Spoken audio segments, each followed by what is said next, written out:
Ladies and gentlemen, after the announcement of recording in progress, we are officially ready to go. That is our signal to start.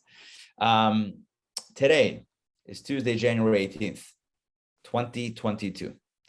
And amidst the blustery winter here in the Southeast and wherever perhaps you may be catching this class from, we are going to be warmed by the light and the fire of Torah. This week's Torah portion is Yitro or Jethro. The Torah portion speaks about the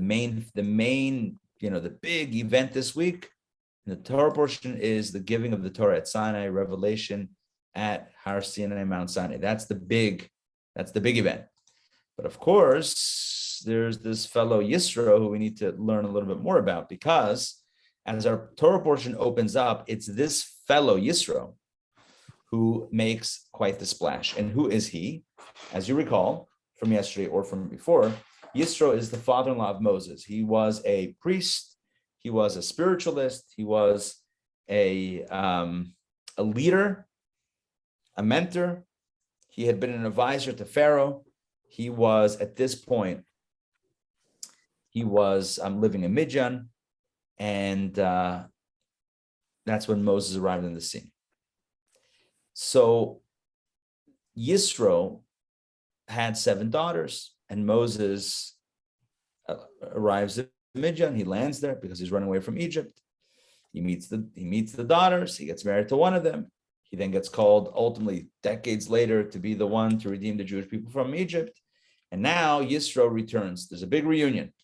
Yesterday, we read about this reunion in the Torah portion. Again, the Torah portion is called by his name, Yitro. And the Torah tells us that Yitro joins the people. Jethro joins the people. And there's a welcome committee, and they eat, and Moses serves food, and he's a good balabas, he's a good host. And they're eating, and they're drinking, and then at some point later, Yitro tells Moses, what you're doing, the way you're judging the people, it's not going to work. It's not going to work. There's too many people, only one of you, and it's just not a pragmatic, it's just not a sustainable model. That one person should carry the responsibility for everybody. It's not. Create a system of hierarchy. Talked about this yesterday, of course, in the reading. Create leaders of thousands, of hundreds, of tens. In other words, have different levels, different level courts, different level judges, rabbis, or whatever you want to call it. And the easier stuff, let them take care of. If the lowest court can't handle it, then a higher court. If not that, a higher court. If no one else knows the answer and it has to go to you, let it go to you. But that is almost the last resort. I don't remember if I said this yesterday clearly, but I wanted to say it. I feel like I started saying it. I don't remember finishing saying it. What was Moses thinking? He couldn't figure out that it makes sense to delegate. What, he was a control freak? I mean, maybe. But is that what it is? So the way it's explained, maybe I gave one explanation, but maybe I'll give a different one right now. That Moses knew that there was a certain truth that he saw, not because he was so smart or so whatever, but because Hashem had given him this gift and this gift of communication with him and direct contact, that he had a certain truth of a perspective that was just true. A clear and true perspective. And others, the other judges, might not have that clarity, and they might decide based on their best guess almost, and may not get it right. And so the question is, do you sacrifice truth for, shall we say, expediency? I think I'm using that word correctly, yeah? Expediency. Do you sacrifice truth for pragmatic considerations? The pragmatic consideration is, we got to keep the line moving. Right? We got to get people through the line that can't wait all day. So we're going to give them maybe not the truth, the perfect answer, but a workable answer. Moses felt that everyone deserves perfection. And Jethro says, there's 2 ways to look at it. Either he says, you're too much of an idealist. You got to be a realist. Too many people, too little time. You're going to burn out. They're going to get burnt out. You got to change it. Or you could say something else. This is how the Rebbe frames it, a little bit differently. It's not just expediency over truth, because that sounds like you're compromising.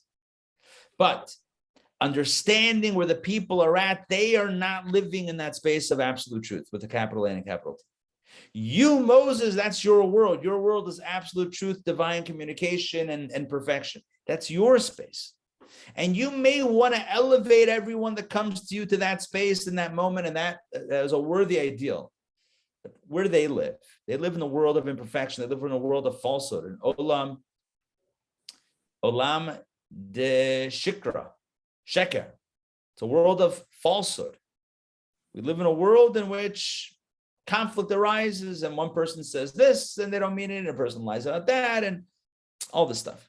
We don't live in a pure world. So the question is, do you utilize the tools of the world to arrive at a better solution, but within that framework, or do you transport someone to an entirely different reality altogether? Moses says, let's transport them to another view, a view of truth. And Jethro says, you also have to be relatable. Not only are the lower courts for expediency, not only the lower courts to keep the line moving, but they also perhaps are a more accurate reflection of where the people are at and maybe what they can relate to. As an ideal, once in a while you go to Moses, but in the practical, the everyday, maybe it's a bit of a different calculation. Does that make sense? Sort of ish. Rabbi, Yeah. so the Hasidic masters that we've been learning about the past 2 Mondays, where do they fit in this? I mean, do they have divine communication? Because the story we heard last night about Rush, right? I think Rush, Zush, yeah. Yeah. So he would every morning, he wouldn't worry about food. He would say, "God, feed me," basically. And so people were wondering, no, he doesn't have divine communication. And the end of the story was he didn't really, So, but does he feel he has it? And does he have it? You're asking about a tzaddik and a rebbe, and the short answer is, at least to a chassid of said rebbe, that yes, a rebbe has some open lines of communication that you and I perhaps don't have. Perhaps saying you might, but I'm saying I'll just speak for myself that I don't have. Right? A rebbe has a different line of connection. You should know the Talmud says that with the arrival of the second temple period, which is, let's just call it 2,400 years ago, the era of prophecy ended. The Talmud says that 2,400 years ago, that's when the era of prophecy ended. However, what that means is, as a norm or as a collective, as a widespread thing, prophecy ended. But does that mean that God can't communicate in and through and inspire whatever it is individuals? Absolutely. So rebbes and tzaddiks. I'm gonna vote on the yes on that. As a Chabad chassid. Yes, I'm firmly in that space. Yeah. Okay, there's a lot. You're asking a really good question. There's a lot to talk about on this. It's been said, at least, utilizing these types of ways of understanding, that Moses was the first Rebbe, not the first Hasidic Rebbe necessarily, but like that model, that leader, and tzaddik and community, on that level of inspiration. Okay, you read stories about the Baal Shem Tov, which you probably covered last week in that course. Miracles galore. Even the one that I feel that I taught recently, the story about him with the prayer and putting the handkerchief and floating across the water. I mean, that's a miracle story. How we understand it and that's, it's a miracle story. All right, so that's, I don't think I'm answering, but we're talking about the topic. Now, let's jump into the new reading, because what's fascinating is that there's a follow-up to the conversation. Right? Remember what the conversation is. Jethro says to his son-in-law, "Hey, Moses, you gotta create lower courts, and that is going to be good." 1 second. 1 second. Give me a second here. Let me see where we got up to. Okay, here's where we're going to start. We're going to start at the end of yesterday's reading because I want to highlight an interesting verse. Okay, yesterday's reading, we did 2 readings yesterday, 1 and 2, because that's our Monday spiel. We always do 1 and 2. Moses' father-in-law said to him, the thing you are doing is not good, right? I don't like it, or I don't like it, but it is not good. And make it easier by delegating. Okay, now listen to me. I will advise you. May Hashem be with you. Okay, what is the goal? The goal is to appoint other judges. But look at the criteria and just look with me through this. It says, this is father-in-law to son-in-law, Jethro to Moses. You shall choose out of the entire nation, men of substance. Anshe chayil, men of substance. God fears, men of truth who hate monetary gain. 4 criteria, let's go through them one at a time. Men of substance. Anshe chayil, men of substance. How do you define men of substance? I'm sure there are many ways to define it. Men of substance, good people, wise, whatever, men of substance. The next is God fears. God fearing means that even when you're alone in a room, you're not going to do something that's untoward because Hashem is watching. In other words, you have a sense of a greater responsibility above what other human beings know or find out. Right? Anyone who's ever done something and has done something wrong and said, oh man, I hope no one finds out about this, that's an indication of a room for improvement in your Shemayim in fearing God. Fearing God means not fear. It's not marked by being afraid. It's not marked by anxiety. It's not healthy. What it's marked by is a sense of reverence to the Almighty that impacts the way we act, even in private, certainly in public, even in private. So men of substance is criteria number 1. God fears, criteria number 2. Men of truth.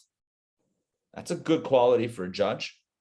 Criteria 3. And finally, who hate monetary gain. People who aren't into money too much, with the obvious understanding that if your judge is loving money, then they're susceptible to bribery. So hating monetary gain is a plus when it comes to a judge. All right, well, Moses listens, and this takes us into reading number 3. Exodus chapter 18, verse 24. Moses obeyed his father-in-law. That's as we said yesterday, that's cool. Moses listened to his father-in-law. He could have dismissed him. We were talking about this yesterday. He could have said, what do you know? Hey, you haven't been around that much. You just arrived and already have ideas. Oh, you know what they say? It says, agast funavile zet if a mile, something like that. Which the Yiddish, I don't remember how the Yiddish goes. The English is translated, a guest for a while sees a mile. That's the English version of it. A while means a short while. A guest for even a short while can see a mile, because sometimes we can't see our own stuff because we're too close to the situation. So we can't see it. Takes a fresh perspective, even someone that walks in, right? This is where consultants were born. But you walk in for a minute and you're like, oh, I can see some stuff that maybe you're too close to see, but I've got a bit of a bigger vision because I'm not stuck in it. Okay. So Moses, to his credit, obviously to his credit, is able to listen to his father-in-law who's got this bigger vision. Great. Moses obeyed his father-in-law and did all that he said. It's good. It's good for Shalom Bayis also. It's good to keep peace in the house, in the mishpacha.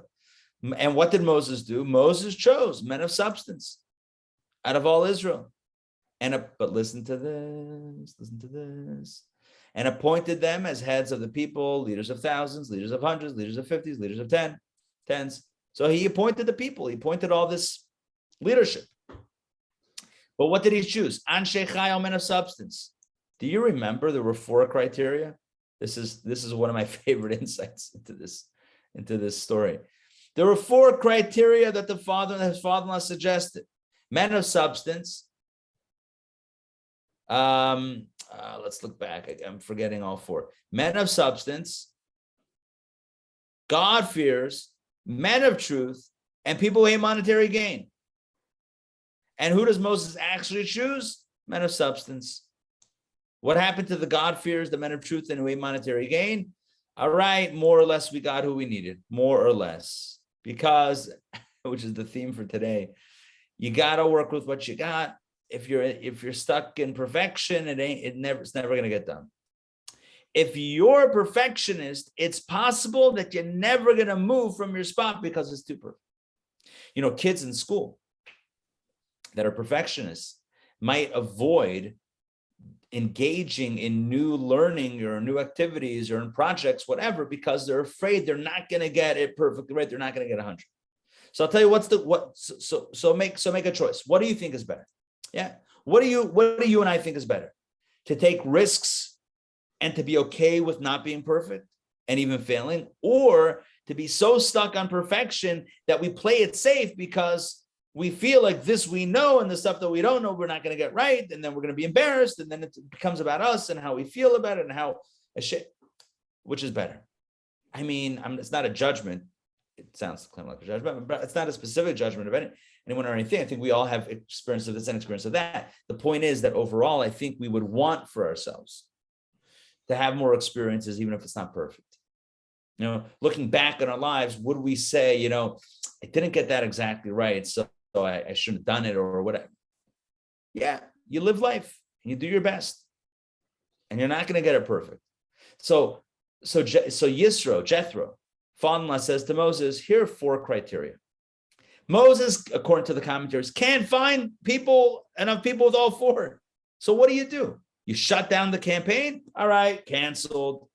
I'm back to judging everyone myself. Or do you say, we'll work with what we got? You know what he did?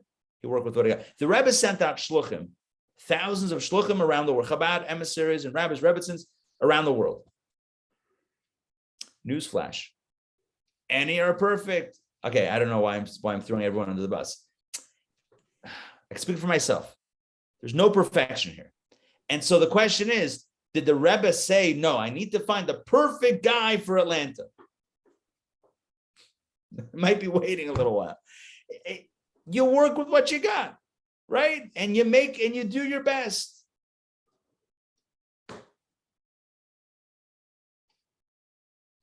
You work with what you got.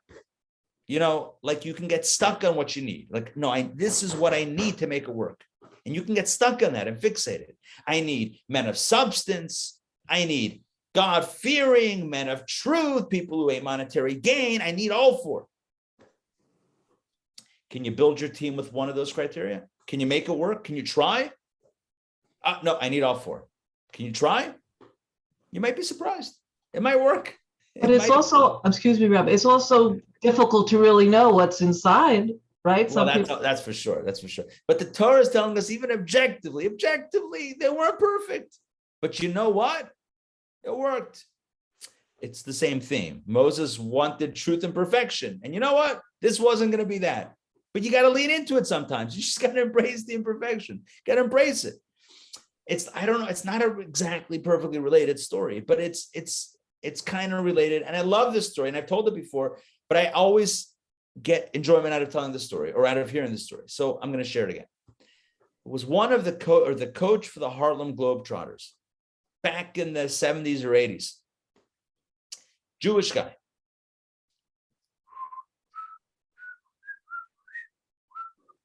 My whistle is not working well today, but the Harlem Globetrotters, right? The theme song. Do do do do do do do do do do. Anyway, this guy is a Jewish guy. He's watching one night late night TV, and he finds on a obscure cable channel, finds a live broadcast of a Farbrengen. The Rebbe's address. It was a weekday, obviously a weekday. It wouldn't be a Shabbos broadcast. A weekday Farbrengen, live via cable, satellite cable television, and it had the Rebbe there speaking in Yiddish with the voiceover, live translation, in English, etc. Wonderful. This guy is so inspired. This, like, older Jewish guy from New York, tough guy who's like the Harlem Globetrotters guy. I'm going to Brooklyn. He was in Long Island, that's where he lived or whatever it is. That's it. And the next day or 2 days later, or whatever the timeline is, he heads off to Brooklyn and he says, I need to meet the Rebbe. And they're like, well, it's a little bit more complicated than that. The Rebbe's got a pretty packed schedule. And anyway, he says, no, I really need to meet him. However the details of that part goes, when eventually he met the Rebbe said, what did he say? What did he say? I think he blurted out something like, Rebbe, I'm here and I'm a coach or something like that. And without missing a beat, the Rebbe said, perfect. We need a coach. It's like, Chabad needs a coach. We've been missing a basketball all this time, a guy with a whistle. We've been missing a coach. That was the Rebbe's attitude. Not that you have to fit into a box, a pre-existing box, and then it works. What do you have? We'll make it work. What do you have? We'll make it work. You're a coach? We need a coach. This guy at the Fabrenans was the guy who was like this. I'm going to pull up some videos. For you guys. Yeah, I think you showed it to us. He's the only one. He's standing up and. Yeah, he's standing up in the bleachers or on the tables, whatever it is. The coach, Rebbe Farbrengen. Let's see if we can find something. The Rebbe's coach. All right, at the end of the class, we'll do it for you if you want to stay another 60 seconds. We got a 1 minute thing. Yeah. Look, this is the guy. So here's the thing. Jethro says you need 4 criteria. These are your guys. That's what you're looking for. And Moses finds people with 1. Does he not do it? Does it? The message is, it's okay. It's okay. Do your best. It's permission for you and I. It's permission for you and I to be great, to do great and amazing things, even though we know we're not perfect. The greatest Yetzer Hara is the one that says, the negative voice inside is the one that says, oh, you can't do that. You're not perfect. How often does that get in the way of stuff? Oh, who are you to do that mitzvah? Who are you to? Okay, that's not a good, that humility. Yeah, that's not kosher humility. It's fake news humility. I'm so humble, I'm not going to do a mitzvah. Wow. That's not humility. That's not kosher humility. That's negative humility. That's that animal soul and evil inclination just putting on holy garments and looking. That was a halo. That was what I was doing there. Just pretending to be like, oh no, you're really not perfect yet. So anyway, all right, back to the story. Back inside. Let's do this. By the way, the coach, I got him lined up right here, the Rebbe's coach. Okay, back to our story though. So that's what Moses did. He chose these people, men of substance, and they would judge the people at all times. The difficult cases they would bring to Moses, but any minor case, they themselves would judge. Moses saw his father-in-law off, and he went away to his land. Let's take a look at some Rashis. Very short reading. We may do the next one also, just to get a little ahead of the game over here. But let's look at Rashi, because the last Rashi gives a little bit of a wrinkle here in a good way. So Moses sends his father-in-law off. He goes back home. What happens? Rashi says, to convert the members of his family. This guy he was sold. Jethro, father-in-law of Moses, dad of Tzipporah, grandfather of Moses' kids. That's it. He became a member of the tribe. He went back home to tell everyone else. He was the first Chabadnik. Yeah, he's like, let's do it. Let's rally the troops. He goes home to give the members of the family. So cool. This guy is cool. He got a Torah portion named after him. He got not only a Torah portion, but the Torah portion that talks about the Torah being given. That's the Torah portion. I mean, they're all amazing, but this is a big one. And it's called Yitro, Jethro. Oh, I think I wanted to talk about why that is. Yeah, that's what I wanted to do now. Okay, here we go. So the question is, because we got to go a little bit deeper than he was a cool guy, so they named a portion after him.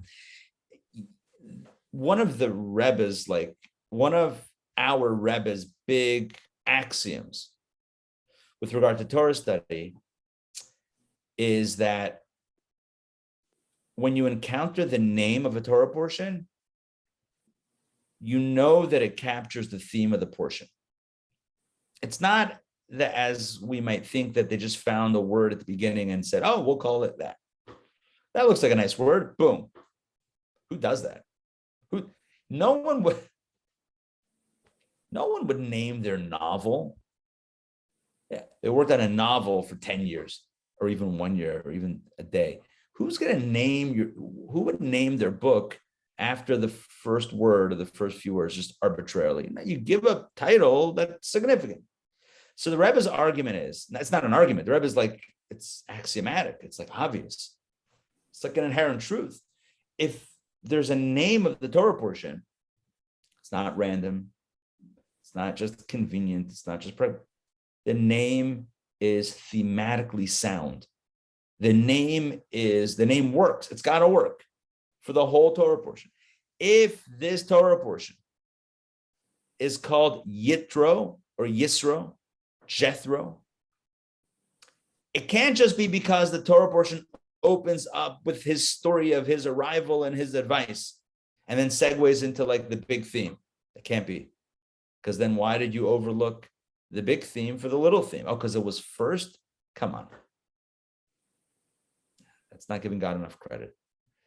If there's a name of a Torah portion, it's got to be because that's the whole theme.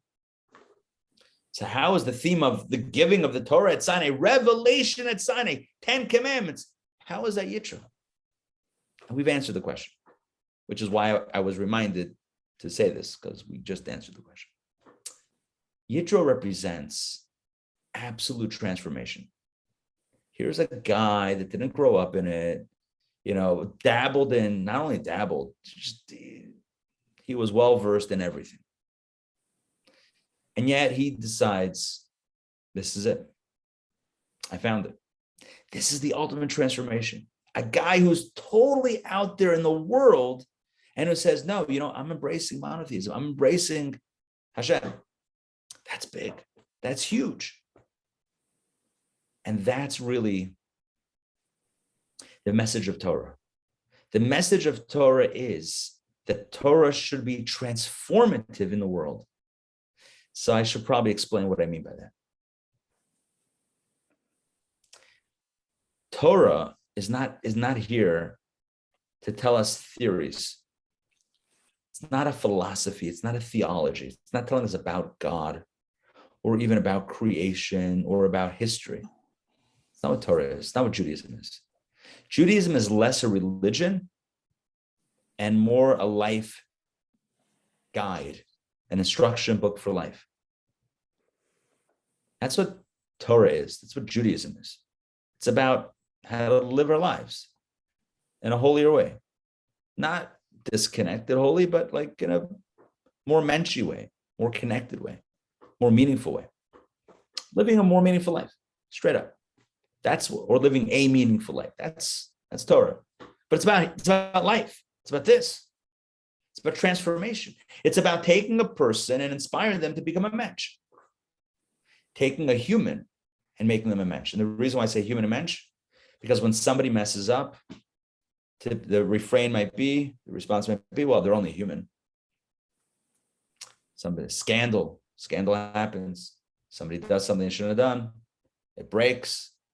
And people say, what do you want? He's only human. Just because he's this, you don't think he's human? He's human. Everyone's human. He's got human desires, human tendencies. He's human. We use the word human to kind of, shrug our shoulders and throw up our hands. What do you expect? He's only human. She's only human. They're only human. I'm only human. In Yiddish, there's another word for human, and that is a mensch. And a mensch is not an excuse to not throwing up your hands. The mensch is an aspiration. Mensch is don't follow your human tendencies. Be a mensch. Yeah, the mensch at Malden Mills. Remember that guy? Did I speak about him recently? The guy whose factory burnt down and who still paid all his factory workers for months out of his own pocket. Guy in Boston, Jewish guy. Yeah, this guy went on his own dime and just paid it because he wasn't going to leave his people. What's that? Would you say this guy, Aaron Feuerstein, yeah, he supported his workers. He's only human. You would never say that. That's not the phrase. It doesn't come out of the mouth. You say, oh, that guy's he's a mensch. 60 minutes. Tick, tick, tick, tick, tick, tick, tick. 60 minutes. They called him the mensch of Malden Mills. The mensch. They call him a mensch because a mensch doesn't mean human. You could look up the translation. It might mean mensch could be human. It's not what it means. A mensch means beyond human, right? There's now beyond meat. This is beyond human. Human is failure. Beyond human. Beyond human. Sorry, human is giving into natural tendencies. Mensch is beyond human. Mensch is battling the tendencies. This is what Torah, this is what Judaism comes to challenge us toward. Judaism and Torah is designed to help us live a more menschy life, to be more of a mensch. Which means, in other words, to transform who we are, to become a better person. Who symbolizes transformation on the ground? Somebody who heard something, heard the news about the Jewish people. Obviously, he has mishpacha that's related, right? His son-in-law, his daughter, his grandkids. But this, he decides, that's it. I'm going to change my life. I'm going to transform myself. For this, that's Yitro. So the Torah portion is named after him because the point of Torah is not to be abstract, it's to be transformative. It's not to be in the heavens, it's meant to be on the ground. I hope that makes sense. So in what time frame were the headings given to the portions? Great question. I don't know, but it's been a while. I believe there are references in the Talmud. Not I believe, I'm sure that there are references in the Talmud to the names of the Torah portions. So whether or not they came from Moses at the beginning, this I don't know. Likely not. I believe there's even some discussion / dispute amongst the rabbis about when exactly, it began, what the origin and who originated it. But the Rebbe would say many times, it doesn't actually matter. Minhag Yisrael Torah. If it's a Jewish custom, it's got the status of Torah. In other words, it's like if it's an accepted custom, might as well be, tradition. Tradition is meaningful. Tradition means something. So the fact that in all circles of Jewish life, this Torah portion is not called Matan Torah, Torah giving. No, it's called Yitro. It means something. And it means that there's a connection to the giving of the Torah. The whole purpose of Torah is transformation. Here's a guy that raised his hand and said, I'm inspired and I've been transformed.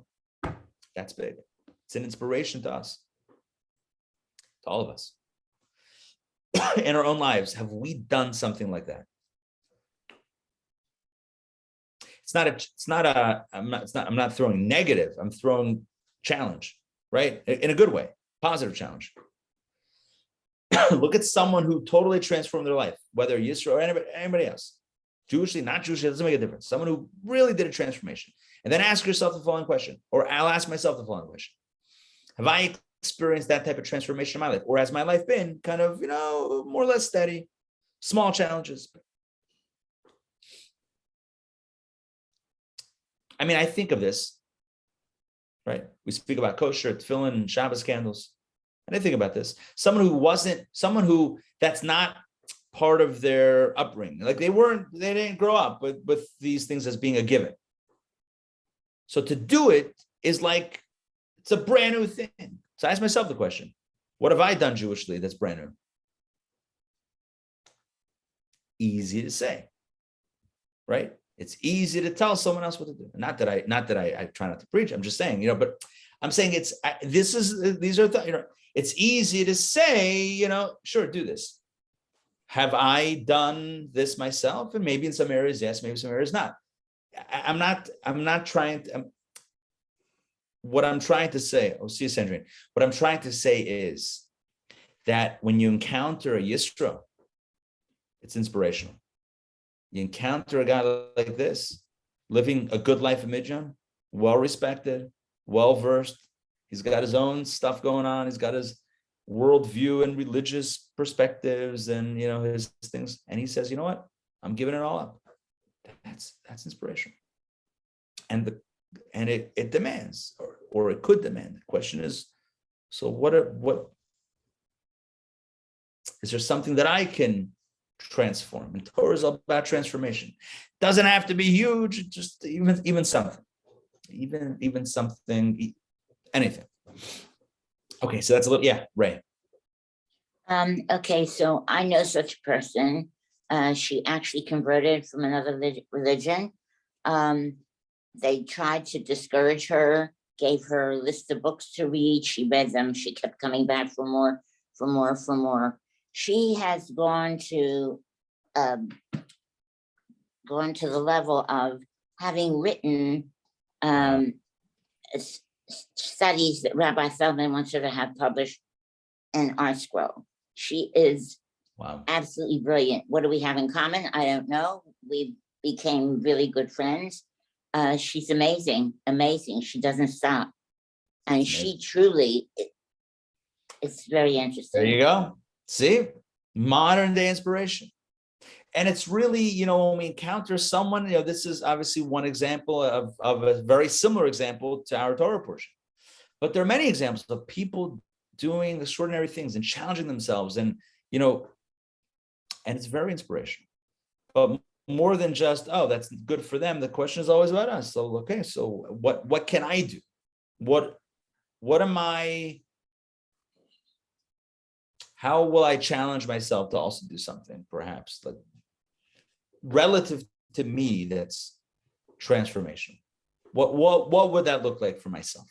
Everyone can ask that question. Okay. All right. Thank you for sharing. Beautiful.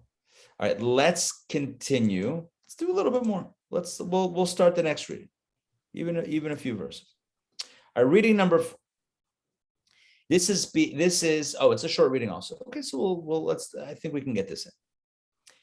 The Torah now segues to the giving of the Torah at Sinai experience and introduces it by talking about the arrival of the Jewish people in the Sinai desert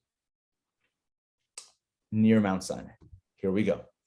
In the 3rd month of the children of Israel's departure from Egypt, so this is now month 3. Let's be very clear on timeline. It was the 15th day of the 1st month, Nisan, that the Exodus occurred. So stay with me. Month 1, day 15, halfway of the 1st month. So that's about 15 days to the end of that month. Another 30 days for the next month, 2nd month year. And now we're in Rosh Chodesh of that 3rd month.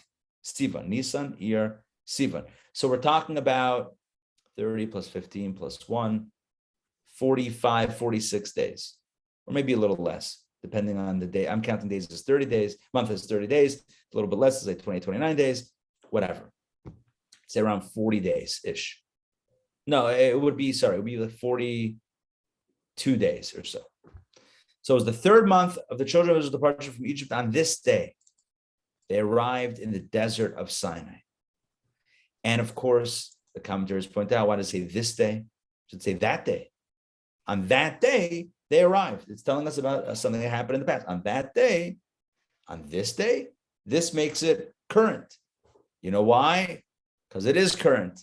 Even though the Torah was given 3,333 years ago, 3333, that should be easy enough to remember. Although that's true, it's also being re-given every single year, every single day, every single moment. It's an ongoing experience. That's what the Torah says. On this, technically then it was the 3rd month of whatever that, but it's on this day they arrived in the desert of Sinai, on this day. Let's continue. They journeyed from Rephidim. That was the previous stop. And they arrived in the desert of Sinai. And they encamped in the desert. And then Israel encamped there opposite the mountain. What mountain? The Sinai mountain, Mount Sinai. By the way, it says, Vayichan Sham Yisrael Neged Ahar. Vayichan Sham, Vayichan, which translates literally as he camped there. Not they camped there, not they the people, but he says they. I'm just telling you, that's not what the Hebrew grammar says. It says he, not they. By the way, he is in they. Just so you know, he is there also. But it says they, not he.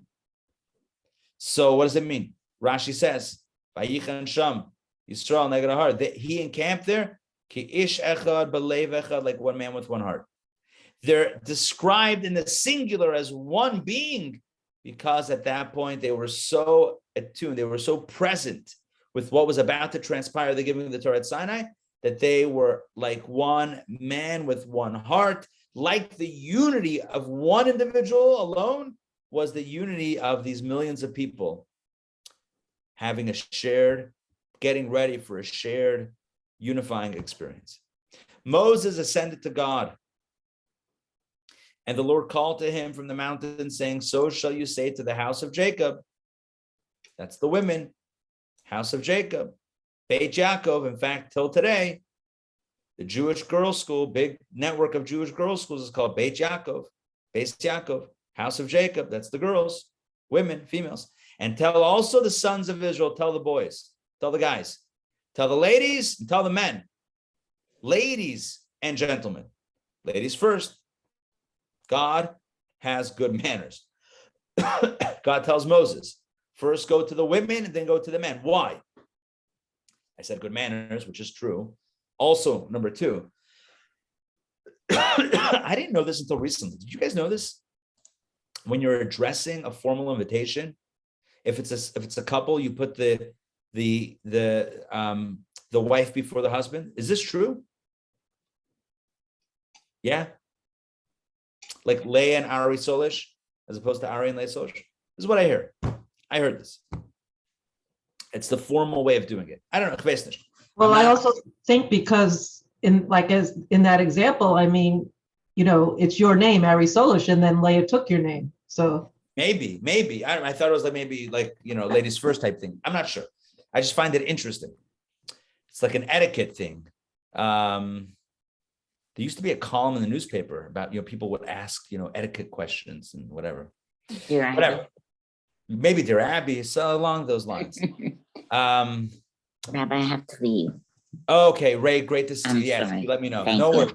Check the email because we'll talk about this stuff. Okay, see you. Feel good. All right, so quickly back to the story. So God says to Moses, it's about the Torah, about what's going to happen in the next few days. Tell the women and then tell the men, and women are first here because, first of all, the women were always more ready to go for this. Not more ready to go. They were ready to go. The men, when are we going to eat? It's too cold. It's too hot. Yeah, just always fetching. Always the men. To go to the women, you're talking to your base. This is going to be an easier stuff. Also, the other notion that's shared about this is, on a very practical level, women are always considered in Judaism to be more influential than men. Even though historically that's maybe not the way all societies have kind of panned out, but in Judaism, the idea of influence, there's a power in the influence and the feminine influence, let's say, over the masculine influence. Well, one influences and one just pushes. I mean, if you think about modality, it doesn't mean a man can't do it this way or a female can't do it that way.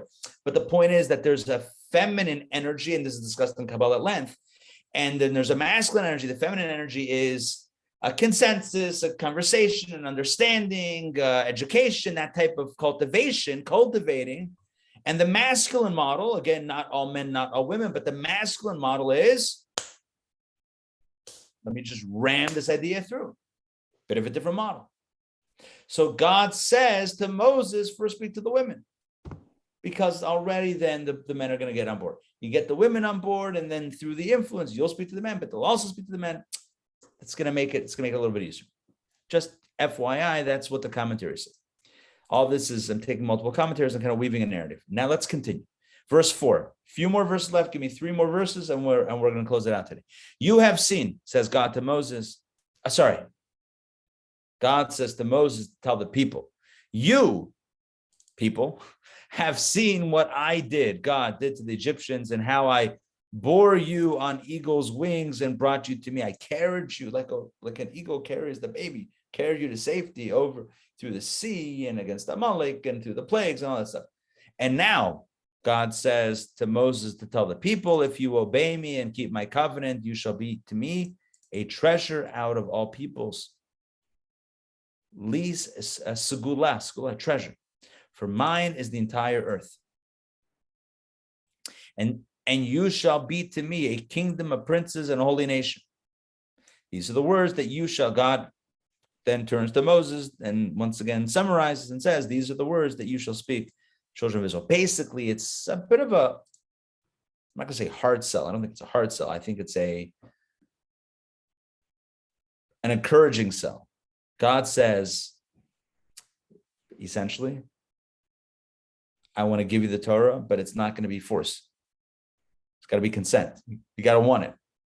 I'm asking you to want it. Please want it. Please want it, so that we're good with this relationship. And you should know if I offer it and you want it, we're going to have a special relationship, a unique relationship. Doesn't mean others don't have relationship. Everyone has a relationship with God. Everyone has a direct relationship. This is going to have its own unique flavor.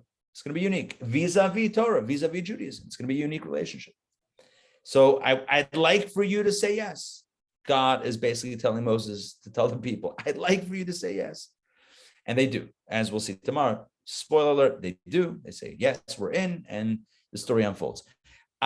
What's the moral of the story today? I feel like we did a lot of important themes. We talked about challenging ourselves, transformation, Yisro's transformation being the theme of Torah, and other themes. And it's good to have a coach. Oh, that was the other theme. Don't have to be perfect, because you have something that no one else has.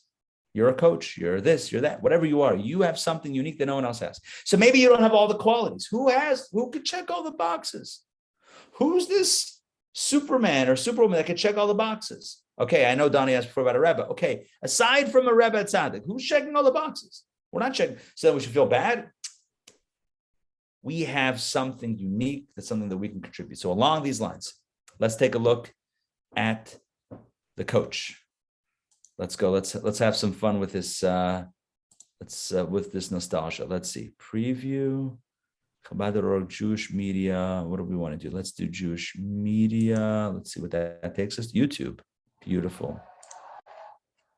Hold on 1 second. 1 second. 1 second. 1 second. 1 second.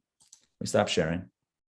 You share again, but this time optimize it for the audio. Okay. This should be better. Okay. I'm going to try again. Actually, give me a second. Hold on. Hold on.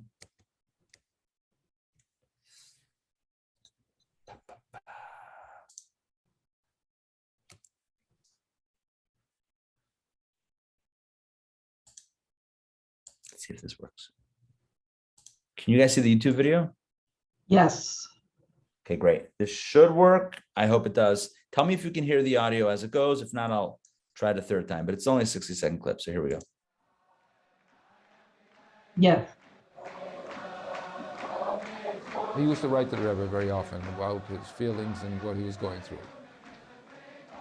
Despite of whatever he's going through, Kapi Chutz, we couldn't know. Anybody who saw him at the Farbrengen would think that life was peaches and cream. Everything was beautiful for him.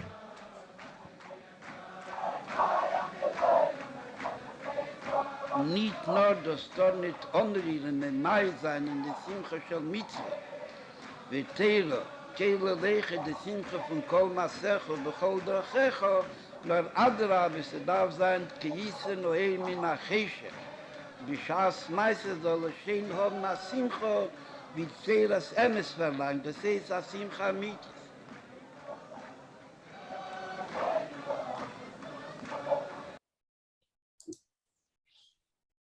That's great stuff right there. That's great. What's his name, the coach? What's his name? I don't remember his name. He was the coach. You know what? Let me quickly, because I have the Google. Who says that? I have my search from when I originally searched it when I got the video. But let me see if I can find it. Abe Sachs. A-B-E, Abe, and Sacks, S-A-C-K-S. So Rabbi, I know we spoke about this in the past, but so is there any like search committee ongoing for the next Let's put it rabbi? this way. We have enough inspiration. Right. We have enough inspiration to go around. So That's true. Yeah. we're good. Yeah. I mean, who knows? It's not, Guess what? Breaking news. Chabad.org has a new homepage. oh yeah, is this, yeah, legit. Redesign. Yes. Wow, fancy. Let's check it out. Chabad.org. Okay. Okay. Yeah, a little box here. Got it. Cool. Yeah. Big content boxes. Big content. Boxes. Yeah. I like it. I like it.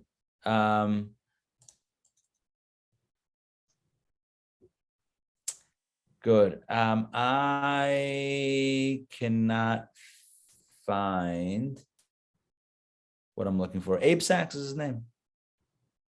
Yeah, he would stand on tables. He would be head and shoulders above everybody. And he was just, I found an article, the Harlem Globetrotters coach who loved the Rebbe. It's beautiful. That title is beautiful. Okay. Yeah. Great to see everybody. All right. So soundtrack musical event, remember, is moved to next month, February 20th. Otherwise, next week, we're starting the new meditation series, which is absolutely fire. Fire is a good thing in this context. That's what all the kids are saying. It's fantastic.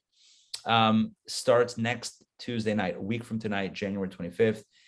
Definitely sign up for it. Let others know about it. Anybody that you know that's into a little spirituality or meditation or yoga or mindfulness, anything like this. This is this is going to be the authoritative Jewish perspective on all the above. This is like when anyone ever wonders or asks, oh, what does Judaism think about that? Meditation, Buddhism, yoga, all that stuff. This is it. This is where you want to be. I'm just saying, this is where you want to be, and this is where others want to be. So help share the word. It's going to be a tremendous experience. Wonderful. Great to see you all. Joy and Dina and Olia and Sarah. Great to see you all. Have a wonderful day. Take care. Thank you, Rabbi. You too.